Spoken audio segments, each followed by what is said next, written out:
Bonjour chez vous, très heureuse de vous retrouver dans ce nouveau numéro de l'émission Up Close avec Grâce. Comme ça, comme toujours, je n'ai jamais été seule. Aujourd'hui, je serai accompagnée d'une servante de Dieu qui est Maman Flora, avec qui nous allons parler autour d'un thème très intéressant, lettre à ma fille. Ensemble, nous allons découvrir qu'est-ce qu'une lettre à ma fille. Et nous disons avec vous déjà, bonjour Maman Flora. Bonjour ma soeur, bonjour Grâce. Comment vous portez?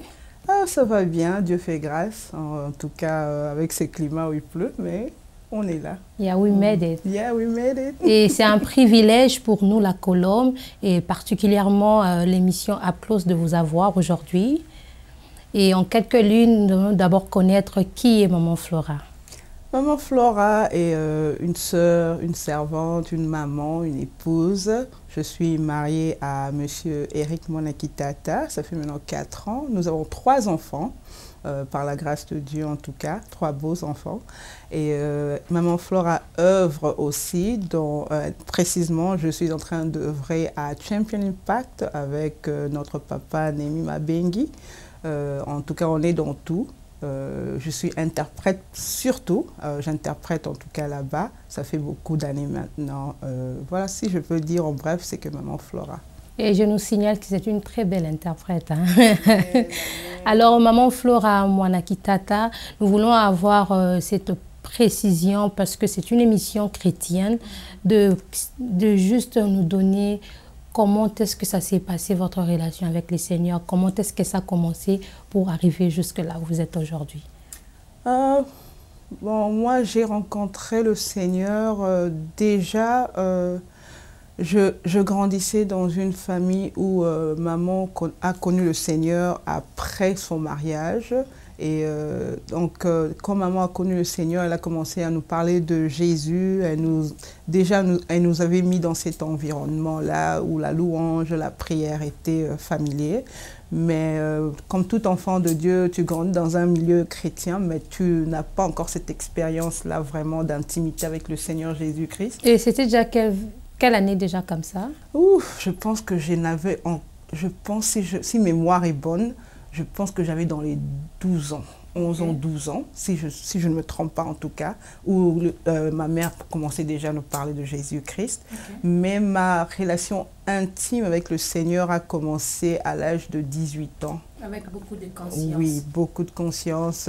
Et quand tu fais face avec les souffrances du monde, le challenge du monde, alors le regard, le cœur commence à se tourner vers Christ vraiment et on est curieux de connaître Jésus. Et c'est là que moi, vraiment, mon cœur a commencé plus à s'intéresser à Jésus, à vraiment vouloir le connaître et jusqu'aujourd'hui, Dieu fait grâce. Vraiment. Et à vouloir vraiment le connaître, c'était du genre, vous étiez là dans votre chambre, et vous avez entendu une voix vous parler, ou vous étiez peut-être une prédication que vous avez su. Au fait, qu'est-ce qui a provoqué cela? Au fait, c'était, comme je dis, les souffrances de la vie, surtout dans le milieu familial. Il y avait beaucoup de choses qui se passaient. Et j'étais une jeune fille qui grandissait avec beaucoup de fardeaux dans le cœur, des blessures intérieures, en tout cas surtout les blessures intérieures. Il y avait un peu de déformation dans la conception de la vie, dans la conception des choses. Alors, je me posais beaucoup de questions. Qui suis-je? Pourquoi j'existais? Pourquoi je suis née dans cette famille? Pourquoi telle chose? Pourquoi telle chose? Et au final de compte, le Seigneur Jésus-Christ s'est révélé à moi. Moi, j'ai eu à voir le Seigneur Jésus-Christ physiquement. Il m'est apparu dans ma chambre après que je pleurais. Je pleurais vraiment. J'ai commencé à avoir des pensées de suicide, des pensées vraiment des mauvaises pensées envers moi-même. Je pensais que les gens ne m'aimaient pas. Je trouvais qu'on prenait plus avantage de moi. J'étais toujours là pour les gens. J'aidais, je servais, mais vous n'avez rien reçu en retour. Je ne recevais pas vraiment cet amour honnête et sincère des gens. Alors, je cherchais l'amour. Même en famille, je ne trouvais pas vraiment ça. Alors, je cherchais le véritable amour chez quelqu'un chez qui me décharger, surtout des souffrances de la famille, du milieu familial. Et en entrant dans ma chambre une fois, après des expériences à l'école, en côtoyant des autres jeunes chrétiens comme moi, il y a une expérience qui était arrivée vivais vraiment une expérience forte où j'étais allée dans une cellule de prière où j'ai vu des jeunes tomber, parler en langue, qui étaient dans la joie, qui sautaient. Alors je désirais ça tellement. Quand je suis arrivée chez moi à la maison, je me suis enfermée dans ma chambre et j'ai pleuré. J'ai dit, Seigneur, si tu existes, vraiment, décharge-moi. Prends ce fardeau. Apprends-moi qu'est-ce qu'est l'amour, tout ça. J'ai commencé à pleurer et j'ai senti une présence divine. C'était Jésus-Christ lui-même. J'ai vu vraiment des pieds qui brillaient. J'étais à genoux, en tout cas sur mon lit, ma tête sur mon lit, je pleurais amèrement et j'ai vu des pieds qui marchaient, qui sont arrivés vers moi et la personne s'est assise et m'a soulevé la tête, m'a dit, moi, viens, je vais t'apprendre comment aimer. Et il a commencé, m'a touché par la tête. Et j'ai mis ma tête sur ses cuisses, j'ai commencé à pleurer. Et c'était comme si quand je pleurais, tous les fardeaux, toutes les blessures, toutes les souffrances sortaient. Vous sentez déchargé. Je me déchargeais sur lui. Et j'ai senti cet amour. C'était pour la première fois où j'avais senti quelqu'un qui m'aimait comme jamais. Et c'est resté pour l'éternité. Donc nous devons comprendre que dans ça, Lazare n'existe jamais. Non. Et même derrière nos souffrances, le Seigneur est en train de nous faire passer par une école de la vie. Afin que la gloire lui revienne. Exactement. Amen. Exactement. Et je crois que c'est là même est née cette belle expérience, une lettre à ma fille. Lettre à ma fille est venue après, je pense, lorsque je suis... Parce qu'après ma conversion, j'ai voyagé pour les États-Unis. C'était vers 2000 ou 2001, si je me souviens bien. Je suis arrivée aux États-Unis. C'est aux États-Unis que j'ai commencé à vivre vraiment ma vie chrétienne. Je venais à peine de me convertir au Congo et directement tu viens. Tu vois, j'ai pas eu le temps d'avoir des affermissements, le soutien de mon église. Donc je suis aux États-Unis seule. Donc tu dois faire face à différentes choses. La culture. Tout ça. Et moi, quand je suis arrivée, je devais commencer le high school. Donc je recommençais le high school. Donc je faisais face à un autre monde. Et j'étais comme perdue. C'était pas encore facile. C'était pas facile en tout cas. J'étais perdue, ma vie chrétienne, je viens à peine de la recevoir et je m'accrochais tellement à ça. Est-ce que cela fait à ce que ça puisse bouleverser votre vie chrétienne ou bien? Oui, un peu. Ça avait bouleversé parce que la dépression avait commencé à frapper à ma porte parce que je me sentais seule. Je souhaitais avoir des amis, des chrétiens avec qui je peux partager mon expérience parce que des fois tu vis tes expériences spirituelles seule dans ta chambre. Et tu vois des choses, tu n'as personne à qui parler, à qui partager. Tous tes amis sont au Congo là-bas. Et c'était la période où il n'y avait pas encore les WhatsApp, il n'y avait pas encore tous ces les réseaux sociaux n'étaient pas trop actifs qu'aujourd'hui. Donc, tu devais acheter les crédits. Les crédits pour appeler les gens. Alors, ça te demandait de l'argent. Alors, j'étais seule. C'est comme si le Seigneur m'avait isolée. Cette période-là d'isolement. C'était encore une autre phase de la vie que vous avez fait. Donc, il fallait... Donc, le Seigneur, c'est comme s'il voulait... Je pense même que le Seigneur travaille même ma personnalité, travaille ma vie chrétienne. Donc, complètement vous brisez. Voilà. Je n'avais pas compris à ce moment-là, mais j'ai compris ça plus tard. Et c'est à ce moment-là vraiment où je commençais à dépendre vraiment du Seigneur, de Jésus-Christ. Je courais à lui pour tout et en tout. Tous les secrets, je lui disais. Tout ce qui m'est passé par terre, je parle au Seigneur. Donc, c'était lui mon ami. Et c'est comme ça, avec ces conversations-là, que j'ai commencé à recevoir l'oreille spirituelle. Il m'a ouvert les oreilles, je commence à entendre. Quand je pleure, je vais dans les psaumes, je lis, j'entends, il me parle à travers les psaumes. Quand je lis le proverbe, il me parlait. Donc, j'entendais des voix claires, c'était audible.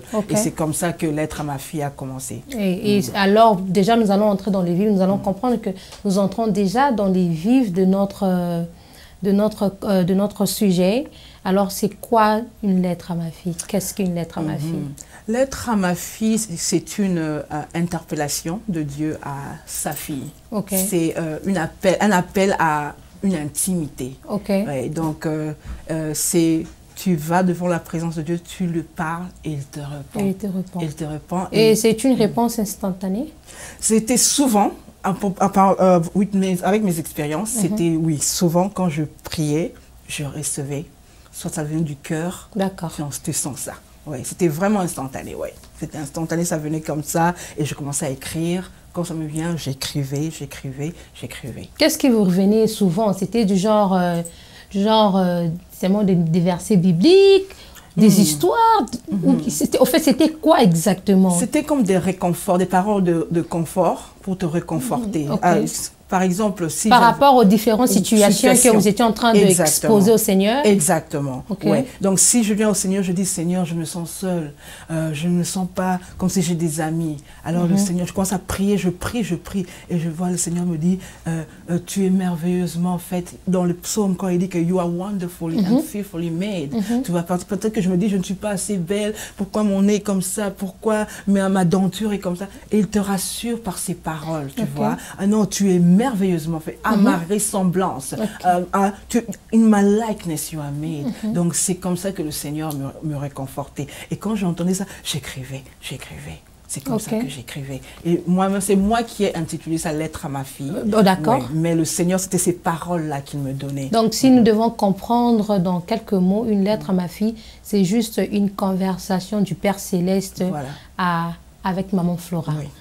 Qu'aujourd'hui, Maman Flora veut le partager avec tout le monde parce qu'elle elle croit fermement qu'elle n'est pas la seule personne qui traverse des situations terribles, horribles, difficiles. Et il y a d'autres filles quelque part dans le bout du monde qui passent par de mêmes situations mais qui ne savent pas exactement comment s'accrocher et quelle voie prendre. C'est ça exactement. Exactement.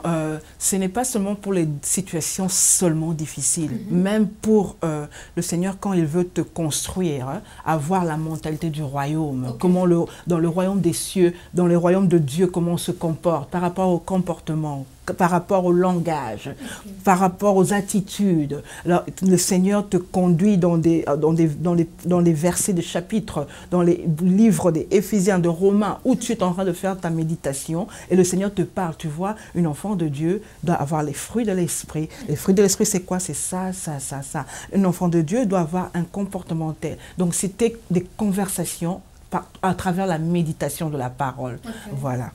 Et alors, s'il faut se baser sur ce que le Seigneur nous dit, alors, d'une autre façon, on doit se dire qu'on ne peut pas demander? Non, on peut aussi demander, parce que moi, je demandais même le mariage. Moi, le mariage que j'ai aujourd'hui, c'était à travers mes demandes envers le Seigneur. Je demandais, parce que comme je dis, l'intimité avec Dieu tu ne dois pas te retenir. Donc tout, tu dois lui parler de tout. Tu lui demandes tout. Parce que c'est lui notre source.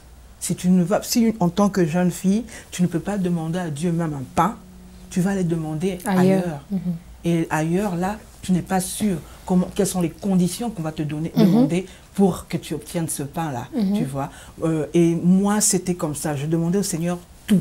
Moi, je n'ai pas honte de demander au Seigneur quoi que ce soit. Et si la réponse ne vient pas au moment où on le veut? Continue à demander parce qu'il a dit demandez, on vous donnera. Frapper. Jusqu'à quand? Tu demandes. Ça devient agaçant. Non, il y a une procédure. Il dit demande. Quand tu vois que ça ne vient pas, frappe. Frappe, frappe, frappe. Seigneur, par les prières. Ce sont les prières qui doivent monter. C'est pas tu demandes, tu restes calme. Non, tu dois parler. Donc changer de stratégie. Voilà. Il nous a donné demander, frapper, on vous ouvrira. Cherche le Seigneur et il se trouvera. Et je te garantis, il finit toujours par donner. Il l'a fait avec moi. J'ai demandé le mariage depuis que j'avais 32 ou 33 ans. J'ai commencé à dire, Seigneur, ok. Il a commencé à mettre des désirs de mariage. Il m'a dit, tu dois te marier, tu vas te marier. Et moi, je dis, il m'a dit, demande le mariage. C'est le Seigneur qui m'a dit, demande le mariage. Moi, ce n'est pas un pasteur qui m'a dit, ce n'est pas un homme qui m'a dit. Le Seigneur lui-même m'a dit, demande le mariage. J'étais là, demander le mariage. Il a dit, oui. Demande le mariage, prie pour ton mariage. Et j'ai commencé à faire ça. Parce que c'était un aspect que vous étiez en train de négliger à votre avis. J'étais en train de négliger et je ne croyais pas vraiment qu'on doit prier. Tout mis pour prier pour ça. Le mariage, je disais qu'il va me le donner, c'est normal. Mais il me disait, demande, demande. Et puis, il faut dire, c'était aussi un côté que le Seigneur voulait briser un peu cet ego-là que j'avais. J'avais difficulté à demander de l'aide, j'avais difficulté à demander quand il faut. Moi, je restais calme, je ne demandais pas, même quand j'étais dans le besoin. Donc, vous pouvez dire que cela est né aussi du fait que vous avez déjà grandi avec beaucoup de blessures intérieures. Voilà. Et dans votre conception, vous êtes dit que demander ou pas, there's not going to be anybody to help me. J'avais peur du rejet. J'avais peur du rejet, d'être rejetée. J'avais peur qu'on me dise non. Parce que je me disais, pourquoi on me dit non? Moi, je suis gentille. Je suis là pour les autres. Oui, on doit me dire oui tout le temps. Alors, je pense que le Seigneur voulait briser ça. Alors, je devais demander. Et quand j'ai commencé à demander le mariage, en tout cas, le Seigneur a fait. Ok. Il a répondu. Ok. Ouais, Le Seigneur a répondu. Alors, et vous, au moins, dans votre expérience, vous avez eu une conversation du genre, vous parlez et on vous répond. Et pour ces personnes qui se sentent du genre, like, Dieu est totalement silencieux, qu'est-ce que vous pouvez recommander à ces personnes? Même dans le silence, le Seigneur, je crois que le silence même de Dieu, c'est une période où le Seigneur est en train de préparer, de nous préparer. Et lui-même aussi est en train de faire des choses en notre faveur. Souvent, on ne voit pas ça. On ne comprend pas le silence de Dieu, mais le silence de Dieu est un moment où il nous prépare. Il prépare notre patience, il prépare notre douceur. Donc le fruit de l'esprit. Le fruit de l'esprit, oui. Parce que quand je demandais le mariage, ce n'est pas venu directement. J'ai commencé ça à 32, 33, 34, 35, 36 ans, je me suis mariée. Donc ça a pris 4 ans. 4 ans, c'est beaucoup. Donc tu te demandes, est-ce que Dieu m'écoute? Est-ce que moi, en fait, je veux me marier vraiment, tu vois? Et dans cette période-là, je n'étais pas silencieuse. Dieu était en train d'être silencieux. Il paraissait silencieux. Mais moi, qu'est-ce que je fais? Je continue à parler. Parce qu'on doit se dire, même lorsqu'il ne répondait pas pour le mariage, mais dans les autres domaines, quand même, il répondait. Voilà. Voilà, il répondait. C'est ça, Dieu. Donc, c'est un moment, dans son silence, c'est un moment où toi, tu dois plus être attentif à ce que Dieu te dit. Il peut ne pas répondre à ce que tu demandes là, mais il est en train d'arranger autre chose d'abord en toi, tu vois. Moi, il devait me briser, à m'apprendre la soumission. Il devait m'apprendre à être soumis à une autorité. Ouais, il devait m'apprendre à être douce. Il devait m'apprendre à avoir confiance, à reprendre confiance aux gens. Et surtout, si je me mariais, je dois avoir confiance en mon mari. Il devait m'apprendre toutes ces histoires. Peut-être maintenant, est-ce qu'une personne qui pense que Dieu est silencieuse, est-ce qu'elle fait attention à autre chose? C'est autre chose que le Seigneur est en train d'arranger, de faire autour d'elle. Le silence de Dieu n'est pas l'absence de Dieu. C'est plutôt une préparation. C'est plutôt un moment où il te laisse parler, où il te laisse t'exprimer, où il te laisse, en tout cas, observer. Donc, c'est un moment où il te laisse t'exprimer toi. Alors, donc, c'est ça le silence de Dieu.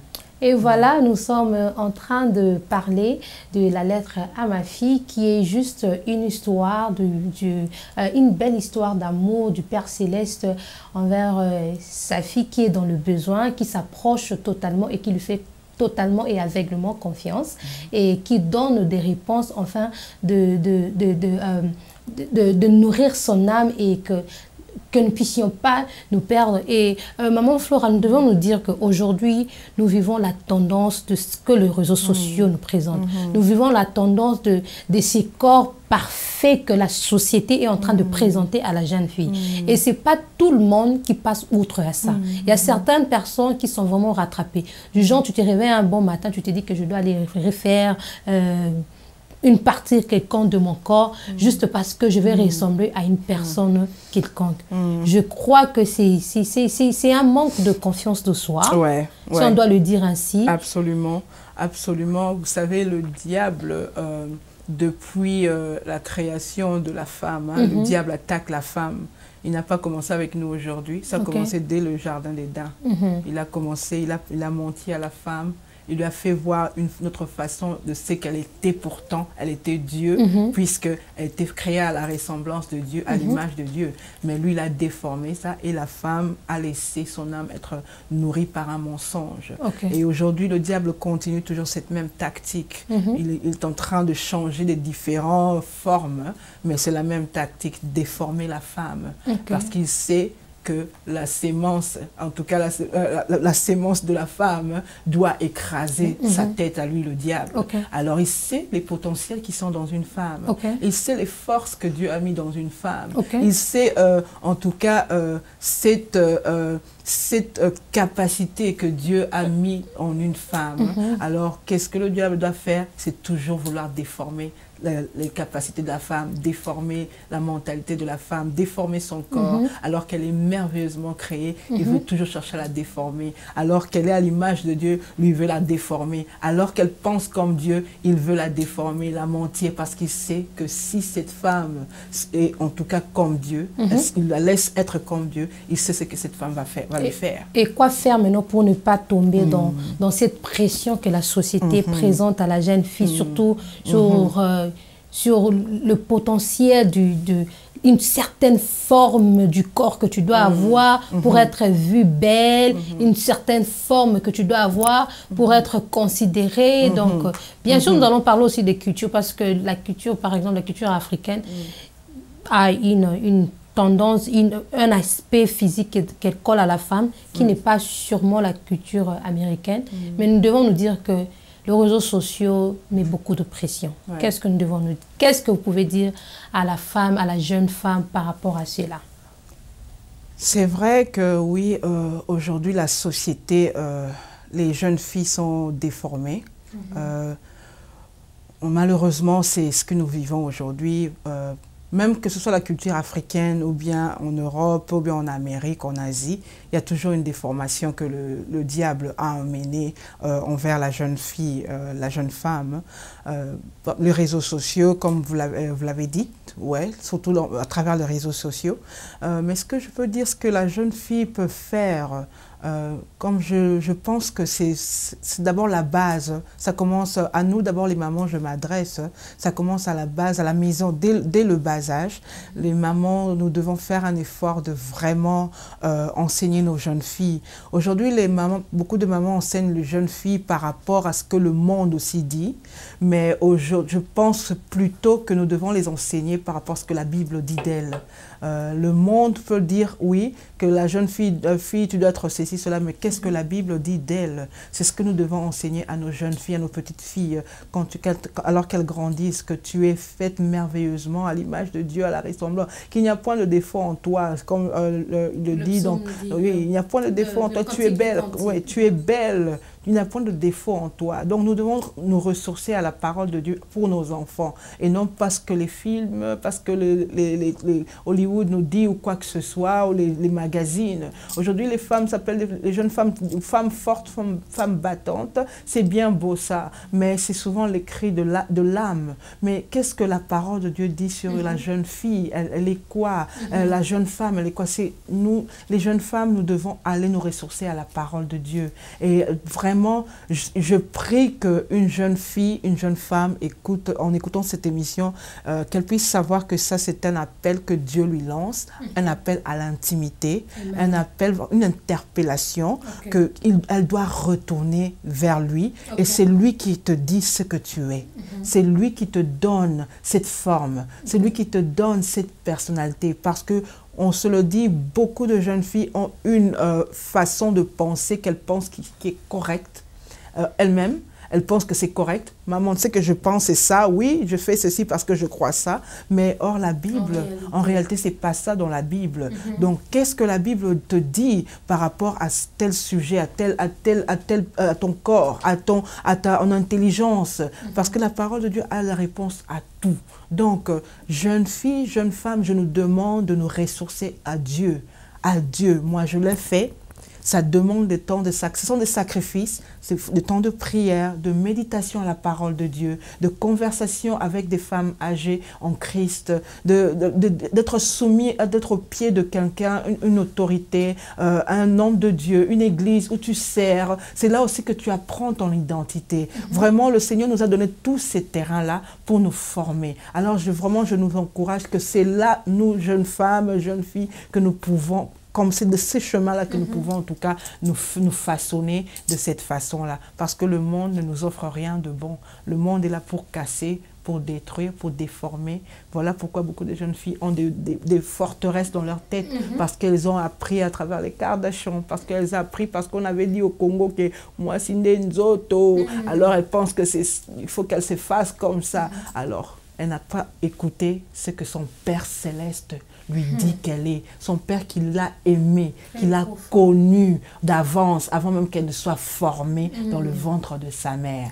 Donc c'est ça le chemin, la prière, retourner à l'intimité avec son Père Céleste. Retourner à l'intimité avec son Père Céleste, c'est ça le seul moyen de se battre et de faire face à toutes les réalités que le monde fait que le monde nous présente, allais-je dire, il est très important de trouver son identité en Christ. Et c'est basé sur ce que la parole de Dieu dit, que de pouvoir s'appuyer sur ce que le monde présente ou bien de se définir par rapport à ce que les hommes disent de ce que tu es ou de ce que tu dois faire. Donc, c'est ce que Maman Flora est en train de nous dire aujourd'hui. Alors, Maman Flora, en disant que vous êtes en train d'interpeller, c'est un moyen d'interpeller la jeune fille. Donc, vous croyez aussi que la jeune fille, elle est ignorante? Dans certains domaines, parce que nous ne connaissons pas tout, nous connaissons en partie, et il n'y a que le Saint-Esprit qui connaît tout, et c'est lui qui peut tout nous dire.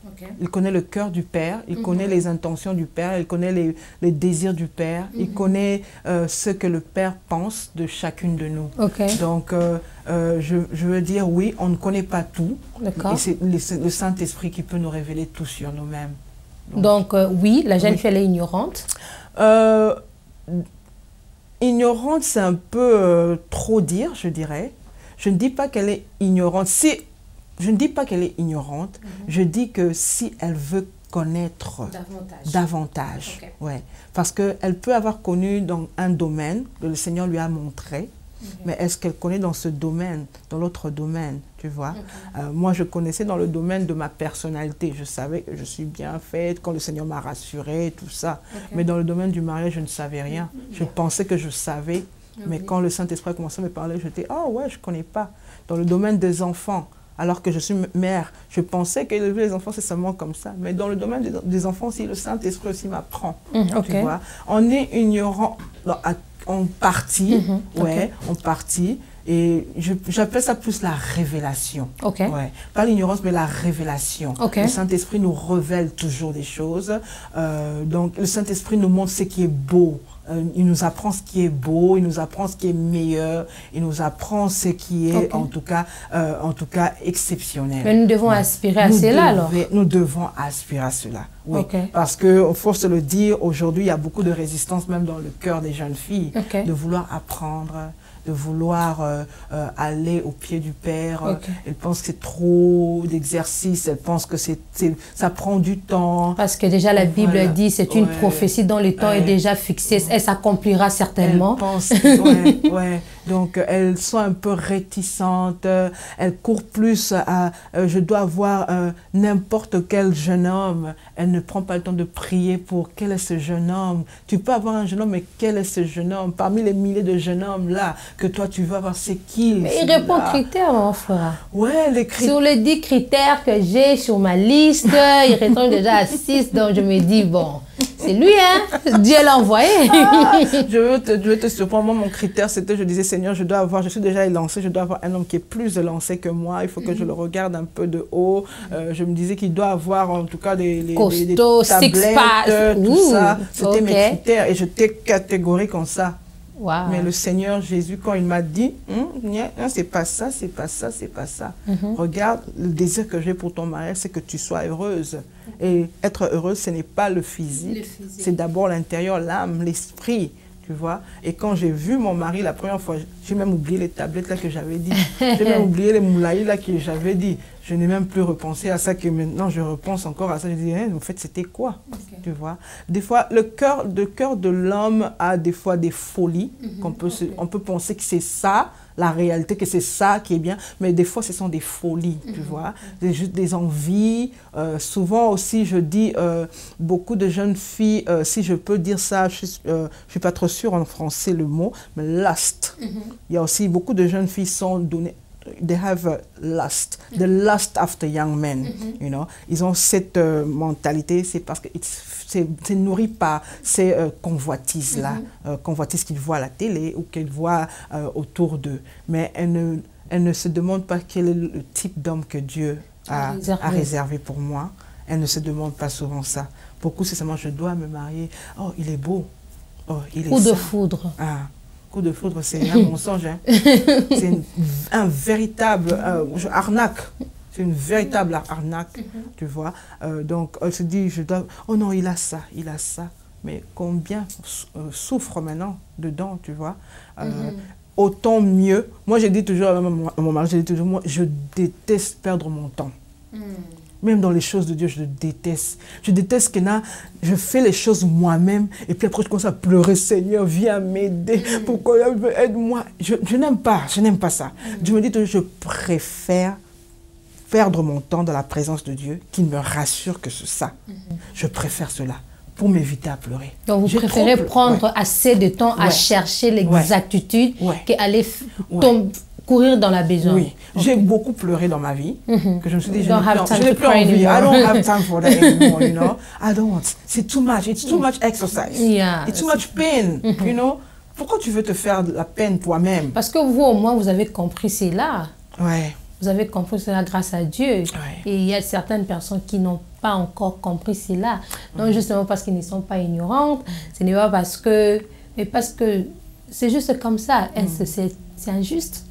C'est pas injuste. Tu vois, le Seigneur a donné le libre choix à nous toutes. Il ne peut pas venir te forcer grâce. Regarde, tu vas épouser cet homme-là. C'est lui. Tu vois? Il te donne le libre choix. Il te dira, hé, ma fille, regarde, qu'est-ce que tu penses de celui-là? Il ne va pas te dire ça peut-être audiblement, mais toi-même peut-être tu regardais un garçon qui était beau comme ça, mais il y a un autre garçon qui vient, qui commence à te tourner autour, tu vois. Mais tu te dis, ah, il me tourne autour, pourquoi? Il n'est pas intéressant tout ça.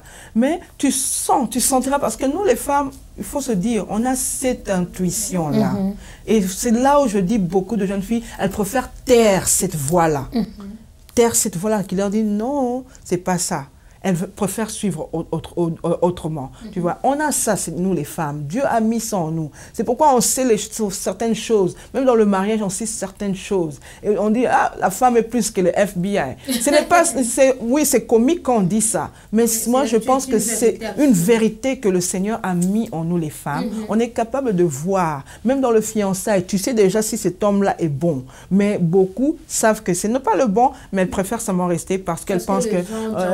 on a le temps, on a passé 5 ans déjà ensemble, on a déjà planifié, alors elle préfère seulement aller. Au lieu de mettre une virgule, elle préfère continuer de s'arrêter. Ça prend du courage. Ça prend du courage de faire ça. Ça demande du courage, ça demande aussi de l'honnêteté. Être honnête envers soi-même, et ça demande aussi de savoir que tu t'aimes toi-même assez. Exactement. Et que ton Père Céleste t'aime assez. Il y a une fois, le pasteur Baron, il y avait, que je salue pasteur Baron, on avait fait une réunion des couples. Et à ce temps-là, je n'étais pas encore mariée. Et il parlait des expériences de la vie de couple. Et il y avait trop de choses qui se disaient. Je disais, oh mon Dieu, je me suis dit, mon Dieu, le mariage c'est difficile. Hein? Et puis je dis, ah non Seigneur, si tu as créé le mariage, c'est que c'est bon. Je me suis dit ça, c'est que c'est bon. Et je ne crois pas que tu vas me laisser entrer dans un mauvais mariage. Je me suis dit moi-même, tu m'aimes tellement que tu ne me laisseras pas entrer dans un mauvais mariage. Et je t'assure, il le faisait. Chaque fois que je rencontrais quelqu'un qui n'était pas celui que le Seigneur voulait, il s'arrangeait à créer des choses, des situations. Et je devais accepter cela.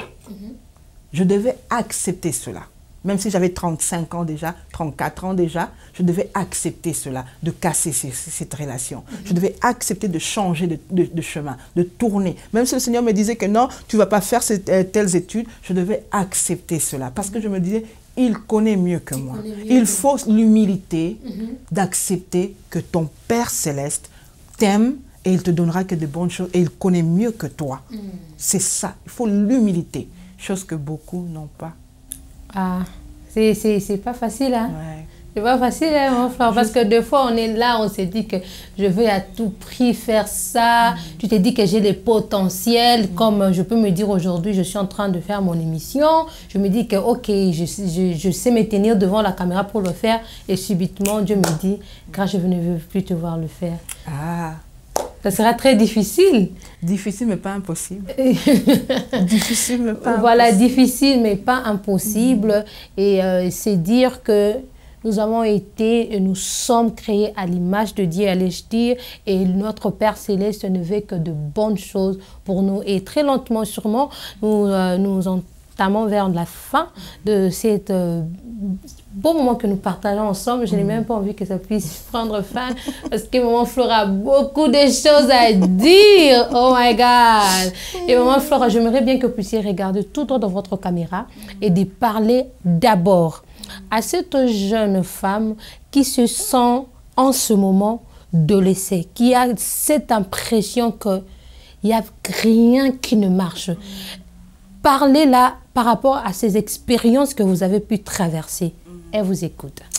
Alors, je voudrais dire à une jeune fille, tu passes par des moments difficiles, des situations de dépression, peut-être de rejet, d'estime de soi. Ton estime de soi est peut-être bafouée, où tu as n'importe quoi que ce soit la situation.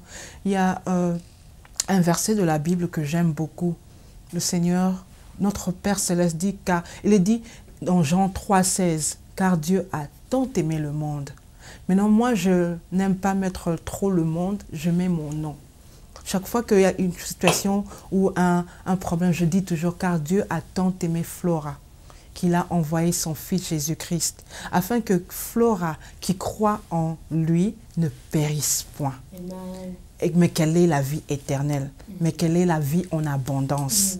C'est pourquoi je veux te dire, qu'importe la situation que tu traverses, les moments difficiles, sache que Dieu t'a tellement aimé qu'il a envoyé Jésus-Christ afin qu'il soit insulté pour toi, afin qu'il soit tabassé pour toi, afin qu'il soit méprisé pour toi, afin qu'il soit tué pour toi.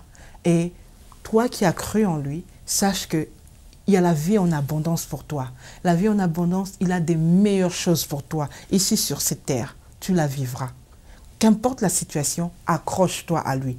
C'est un moment même, je te dis, rapproche-toi encore de lui dans cette intimité-là. Tu ne regretteras pas. Rapproche-toi encore de lui. J'insiste encore, rapproche-toi encore dans cette intimité et tu verras ce que le Seigneur fera. Même dans ce silence, rapproche-toi encore à lui.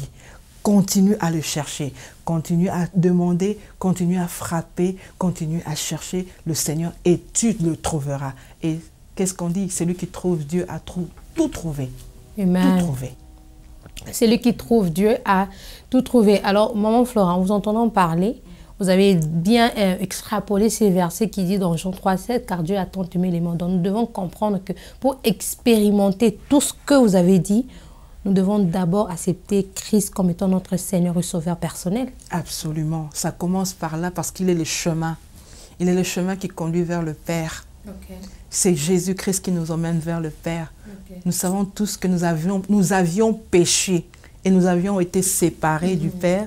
Jésus-Christ est venu, il a restauré le chemin, il a ouvert la voie. C'est par lui que nous entrons devant le trône de grâce. Okay. Accepter Jésus-Christ comme Seigneur et Sauveur. Pas seulement comme Sauveur, mais comme Seigneur et Sauveur. C'est lui qui guide ta vie, c'est lui qui te montre le chemin, c'est lui qui t'emmène vers le Père, c'est lui qui te donne le Saint-Esprit, c'est lui qui te couvre, c'est lui qui te montre l'amour par excellence. C'est Jésus-Christ. Moi, je l'ai expérimenté, Jésus-Christ est mon tout, j'aime le dire. C'est lui. Si aujourd'hui je suis debout, j'ai 36 ans, 40 ans aujourd'hui, pardon, mais on me dit, oh, tu as comme si tu avais 35 ans, comme si tu avais 30 ans, 25 ans. C'est Jésus-Christ qui me rajeunit. C'est Jésus-Christ qui me donne la joie de vivre. C'est Jésus-Christ qui me donne encore cette force de continuer dans ce monde qui va en péril. C'est Jésus-Christ. La joie. La joie, le monde ne nous donne pas la joie. Regarde même les réseaux sociaux, tu vas dans les réseaux sociaux, tu postes des photos, mais le soir quand tu es à la maison, tu es toute seule, tu te demandes qu'est-ce que ma vie. Mais Jésus-Christ, avec Jésus-Christ, tu es capable même le soir, tu es seul, mais tu es dans la joie. Tu es célibataire, mais tu es épanoui. Tu n'as pas encore d'enfant, mais tu as cette force de continuer. Tu es malade, mais Jésus-Christ te donne cette capacité-là toujours de rester debout et de croire que tu vas guérir. C'est en Jésus-Christ tout ça. Alors viens ma soeur, viens mon frère. Viens ma soeur, viens mon frère, car c'est Jésus qui peut faire toutes ces choses. Nous sommes en train de parler de la lettre à ma fille qui est juste une histoire d'amour entre le Père Céleste et nous qui sommes ses enfants. Maman Flora, nous sommes arrivés à la fin. Nous allons vous demander de regarder dans votre caméra et de sortir tout ce que vous voulez dire, que vous n'avez pas eu l'occasion de le dire.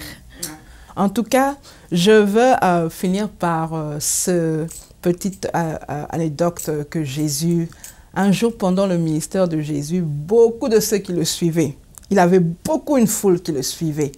Et beaucoup étaient venus pour différentes raisons.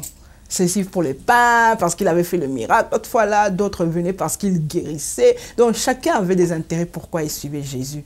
Mais après, ils ont commencé à laisser Jésus à cause de ses paroles qui étaient dures.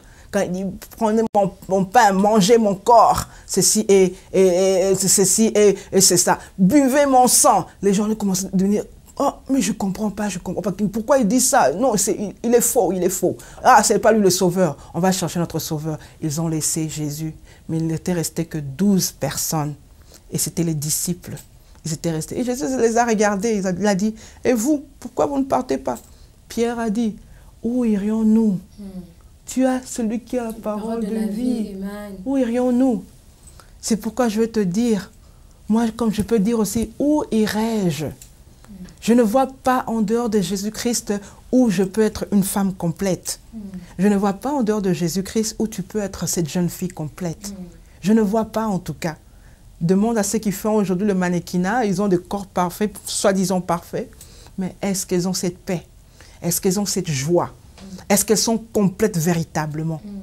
Tout ce que nous voyons à la télé, est-ce qu'elles sont complètes véritablement? Pourquoi nous avons une Miss qui s'est suicidée alors qu'elle était Miss USA? Elle s'est suicidée alors qu'elle était belle. Il y avait un manque quelque part. Donc Jésus, je reviens encore, Jésus est celui qui a la parole de vie. C'est lui qui a la parole de vie. Alors jeune fille, je t'en conjure, tu n'es pas les cuisses que tu as, tu n'es pas la longue chevelure que tu as, tu n'es pas les beaux yeux que tu as, tu n'es pas la bonne poitrine que tu as, tu n'es pas, je ne sais pas, l'intelligence que tu as, tu es l'esprit qui est en toi, créé à l'image de Dieu, à sa ressemblance. Alors je t'en conjure, si tu veux vraiment expérimenter la vraie vie, c'est en Jésus-Christ, reste attaché à lui, ne lâche pas prise. Qu'importe les situations, ne lâche pas prise. Il est meilleur, il est plus bon que quoi que ce soit. Et tu verras, tu témoigneras. Aujourd'hui, je témoigne, tu témoigneras aussi, comme beaucoup d'autres jeunes filles ont témoigné dans leur vie. Et tu n'es pas la beauté extérieure ainsi que intérieure que tu es plutôt l'esprit du Christ qui est animé en toi. J'aime bien cette phrase, maman Flora. Et nous étions là en train de parler de lettre à ma fille avec maman Flora dans Applause, réussi par Grâce Komwissa. Nous avons passé des moments très merveilleux. Maman Flora, merci d'être venue. C'était vraiment un honneur pour nous de vous recevoir. Et nous croyons que ce ne sera pas la dernière, car ce n'est pas la première. Par la grâce de Dieu. On va encore recevoir maman Flora pour partager des moments pareils, parce que nous croyons que nous avons beaucoup à dire. Autant que la société nous présente de choses, nous devons aussi venir présenter de choses par rapport à ce que la Bible nous dit. Et nous disons merci beaucoup d'être là, très nombreux à nous suivre. Et nous allons demander à toutes les personnes qui ne sont pas encore abonnées à nos différentes plateformes de réseaux sociaux, please, allez sur Facebook, vous allez taper juste Colombe Channel page, vous allez vous abonner, c'est une façon pour vous de nous soutenir. Et vous pouvez aussi aller sur YouTube, vous allez taper Colombe Channel et vous allez vous inscrire et aussi cliquer à la cloche de la notification pour être parmi les premières personnes à bien vouloir recevoir tous les différents vidéos qui seront postées. Comme je le disais tantôt, nous avons parlé de la lettre à ma fille qui est simplement une histoire d'amour entre le Père Céleste et nous qui sommes les créatures si merveilleuses, car l'idée du Seigneur est que nous puissions nous voir de la façon dont il est en train de nous voir. Et nous allons juste nous dire, avant de nous séparer, que seul Christ qui rajeunit, restaure et régénère. Il n'y a pas une autre façon de le faire. Face à toutes les pressions que le monde peut présenter, face à toutes les pressions que la société peut nous présenter, face à toutes les situations difficiles ou quoi que ce soit que nous puissions vivre au quotidien, seul Christ qui a le pouvoir de nous décharger de toutes ces choses. Et il nous dit dans sa parole qu'il revient bientôt. Et toi qui n'as pas encore reçu le Christ, c'est aujourd'hui une façon pour toi de te dire que this is the time to do it. Parce que demain, pardon, demain, ça serait peut-être impossible. Et nous ne voulons pas que tu puisses tomber dans l'impossible lorsque tu suivras cette vidéo. Nous voulons bien qu'après avoir suivi cette vidéo, que tu puisses te dire que hier, c'était une autre chose et aujourd'hui, c'est une autre histoire. Alors, nous vous disons ceci, nous vous aimons énormément, mais Jésus-Christ vous a plus. Au revoir.